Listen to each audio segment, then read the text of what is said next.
Okay, this will be the third final part of the this simple site modelling demonstration.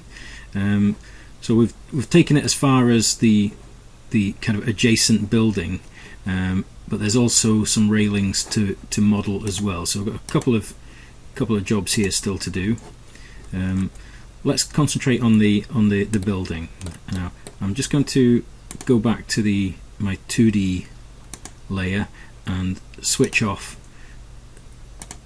a few of these 3D layers, just so I can look down on the drawing, and then I want to create a section through this building, just so we can kind of get our heads around the heights and the general arrangement. Okay, so if we went back to the plan view, I want to draw a section through the building, maybe at this point, but looking back the way. So I'm just going to mirror that across to the other side. Okay, and really I want my screen to be aligned with this line. So I do UCS, enter, object, and pick near the bottom end of this line. Okay, X is now running this way, Y is running this way, then do plan and enter twice. Okay, now what I'll do is I'll draw the section down in this area. So we're chopping through the building at that position. We've got a kind of high level corridor is the green dash shape. This will become a bit clearer with the section. Okay, that's the corridor width between these two lines, and then the front face of the face of the building facing house T is at this position. So fairly simple setup. I'm just going to move those down a bit further because the building is quite high. Okay, so the front of the building facing the road would be accessed at level 125. Okay, but so we'll put in a datum. Okay, so that's 0. Just copy that so we know, and just rotate it. Okay, so that's our datum. Okay, so pavement level is 125, so offset 125 up the way. Okay, now it's saying here that the building height is 9,000.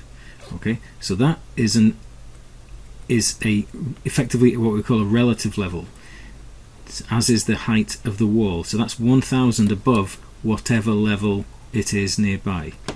Okay, so the building is 9,000 above the 125. Okay, so offset 9,000, and that gives us our top of the building. So that's the overall kind of shape of the building. Okay, if I chop it off at the pavement as well. Okay, but there's a kind of a higher level walkway, kind of a we would call it second floor in the UK, but it was kind of level 3 of the building. So we've got that height information over here. So let's just copy that down so we can have it a bit closer. Okay, and be able to read it if I rotate it. Okay, so that we've got these are the two kind of key heights for the floor and the ceiling of this access corridor. Okay, but they are absolute levels. Okay, they're not relative levels. So what we could do is set our datum as our origin for our section. Okay, so if we use the origin and just click anywhere on this line, this datum line, okay, now our kind of levels are relative to that. We can kind of either offset, or basically offsetting. So we can check the distance relative to the origin. Okay, so this point should be now the coordinates for the y-axis should be 125 for the end of this line. So if I do if I just do ID and pick the end of that line, okay, you see it's giving us effectively the height as our y coordinate.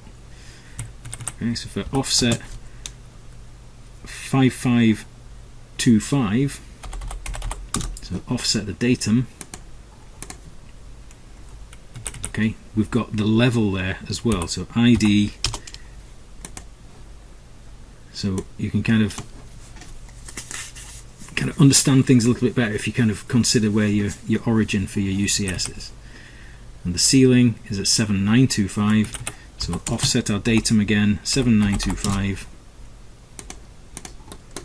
Okay, so this shape is a corridor which gives access through doorways into whatever's happening up here. Okay, but there's a kind of a large openings that are protected by a railing, which we're not going to model, but we will put in the large openings. Okay, so they're at 5675. So offset 5675 to 775. 7775, I should say, 3 sevens. And trim up that.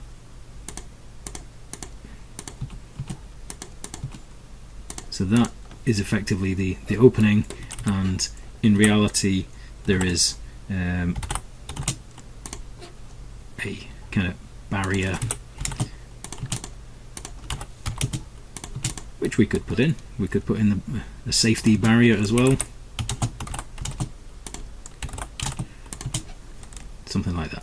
Okay, so you walk along here, you can't fall off into the light well of house T. So that's just kind of letting you see, the shape of that. If we tidy that up, now we could put that section into position. There's nothing to stop us doing that. If we copy that, so using Shift Control C, use that corner as our base point. Okay, pick the objects, enter. So we've got this shape now on our clipboard. Okay, let's go to a 3D view. Okay, and what we want to be in is because that was kind of drawn looking at the kind of right side of the building, we want to change to the right UCS, and we can paste that in at the corner of the footpath. So Shift Control V and drop the section in and press enter to stop.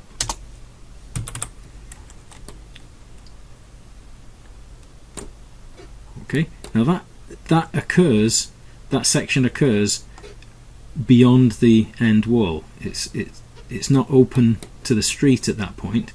It starts this distance back from the end wall. So we can either use that as a guide, or we could extrude it. I think I'd rather kind of just use it as a guide, and we'll use it to set the heights. Okay, so let's just confirm that this is all working levels wise. If we go back to the world coordinate system, okay, so our datum is the road height. Let's ask it what the height is here. So ID, okay, we've got a Z there of 5525, and that corresponds with the heights we've got there. So we're just double checking to make sure we've got everything in position. Okay, now we should have a layer for the site building. I've got I've got railing spelt wrongly. We've got two layers, one spelt right and one spelt wrong. Site building, make that the current layer. Okay, and we'll create fresh shapes to use for the extrusions. So if we do a rectangle over that, but we need to move it up to the pavement level. Okay, and now extrude that by the overall height of the building. So extrude, pick the new shape, enter, we'll go to this corner. So we've got a big lump there of a building. Okay, but now we want to create the corridor and then the apertures in that. So back to 2D wireframe. Okay, we can create a rectangle for the corridor. Okay, and using either the change command to put that to 5525, or we can use our section here to help us. Okay, if we draw a polyline from the end point here to the end point there, it will show us where we need to move the rectangle to. So polyline from end point to end point. Okay, so effectively that's the thickness of the end wall of the building. And then move this new shape, enter, from end point to end point. Okay, that line's done its job, that could be deleted. And then we can extrude this to this height. So extrude, pick, enter, pick. Okay, now let's subtract that and we should be able to see down this corridor. So subtract from the big shape, enter, pick the small shape, enter. Let's have a look, check that with shaded view. Yeah, we're looking down the kind of corridor. Okay, we've then got the openings. Okay, so let's draw these as closed rectangles on the ground, and then we'll move them up into position.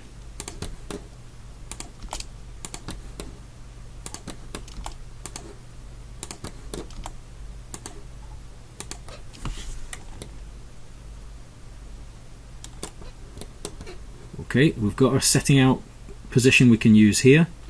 So if we go from polyline from end point there to end point here, that should give us a 3D setting out position. The end of that line, that's where we need to move the rectangles to. Okay, so it's move again, pick the 6 new shapes, enter, base point is this corner, destination point the end of that line.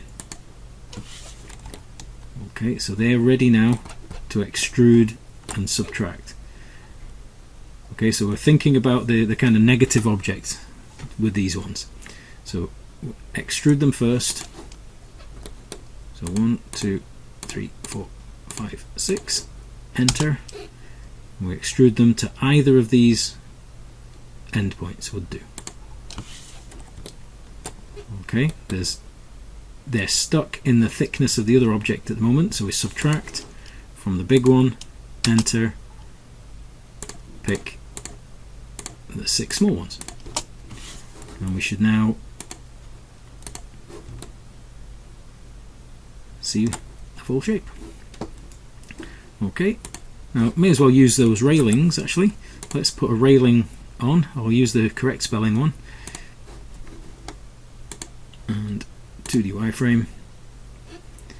Okay, now if we move this, we could explode it where it is firstly. If we explode and then move these shapes just in a bit. Okay, I'll get rid of that little circle. Now let's test our kind of extrusions here. We'll see which way they're going to go. I'm hoping they extrude this way, but given that the thicknesses was misbehaving a wee bit, I'm not too sure. So I'm going to extrude the 2 circles. It's only done one of them. That's strange. Okay, try the other one. Maybe I hadn't picked it correctly. That's okay now, so I'll extrude those fully. There's no real need to trim them through these columns because you won't be able to see them anyway, so you could just leave them in position. Okay, this one though, if you extrude that shape, you get a kind of a gridded appearance. Now it's still a surface, and you could use that, but it's not very clean. So what we'll do is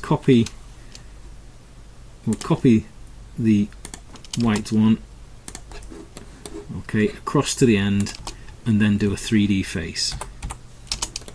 So we'll do a 3D face over that, and we don't get that kind of gridded, kind of messy appearance.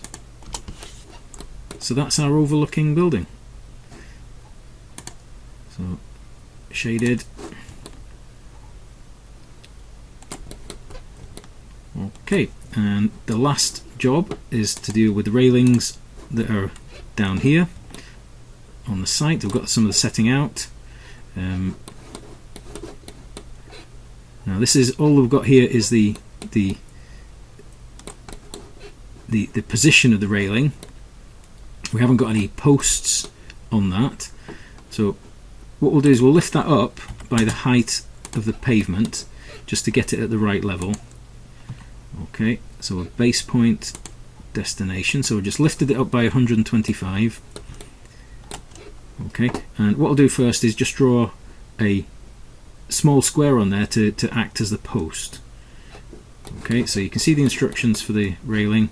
It's 25 by 25 by 900 high posts, and then a rail every 300 millimeters. Okay, so let's create a post first. So it'll be a rectangle, and I'll go from here at minus 20. No, it'd be minus 25 minus 25 at minus 25 comma minus 25. That's good. Yep, it's gone the right way. Okay, extrude that by 900. So just making a really simple railing. Okay, and we'll copy that across to the other side before we start messing around with it. Okay, we then need the bar, so we could just extrude what's there if we want. So extrude by 25. Okay, do the same over here. Extrude that by 25. And then if we put those to the top, and then we'll copy them 300 millimeters down the way. Okay, so we'll copy them from endpoint to endpoint. Okay, so that's just the top railing, and then you can copy those down the way. Just the base point can be anywhere, and we're going 300 and 600.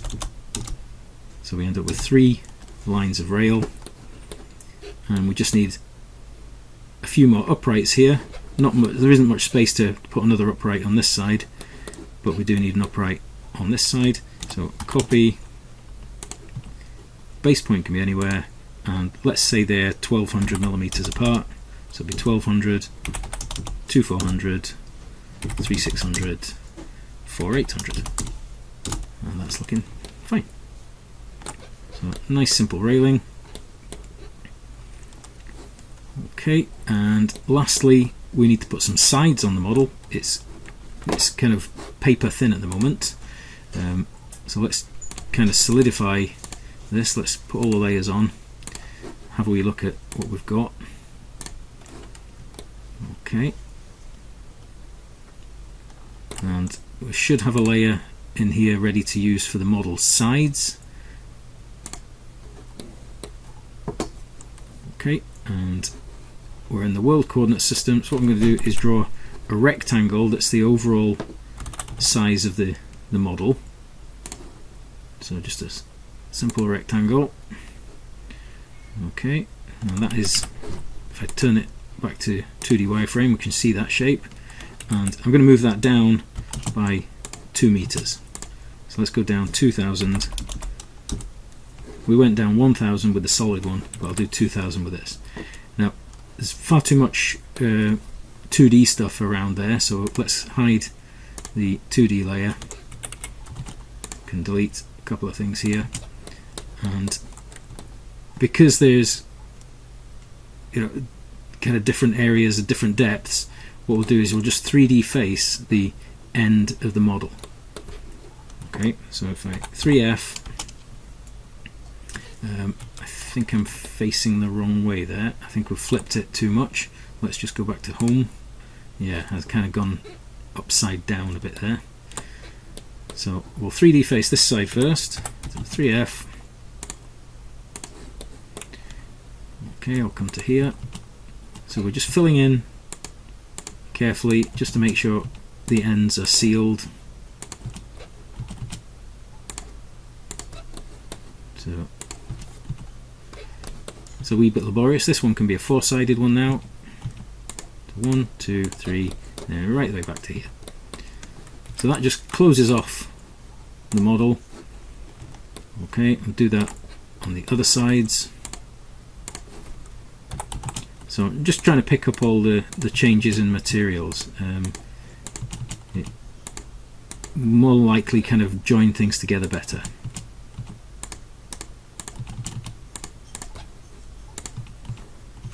And I can do a 4-sided one there.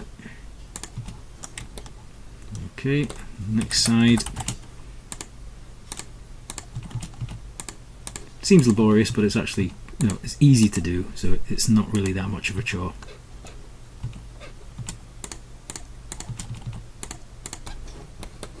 Good practice for your 3D facing as well. Down to the corner now. Only two more 3D faces to go. That's one of them, and then a big one over the road end, and that should be us closed off. Okay, we've got a hole in the middle for the way the building goes. We don't have an underside to it, so if we were 3D printing, you'd have to watch out. You would have to make sure there is an actual kind of pit here. I can't recall the level of the building, what the difference is between inside and out, so I'm not sure how deep to make that. But just for example, if the floor level was let's say 600 down, okay, then we would have to kind of create effectively a pit for the building to go into.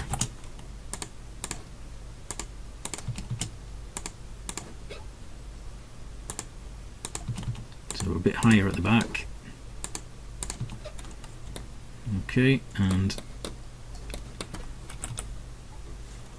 if I just move this to the side slightly, I can see the base there. I could region that because it's just a rectangle, so just stick a region on there and put that back in position. Okay, then we should be fully closed off now.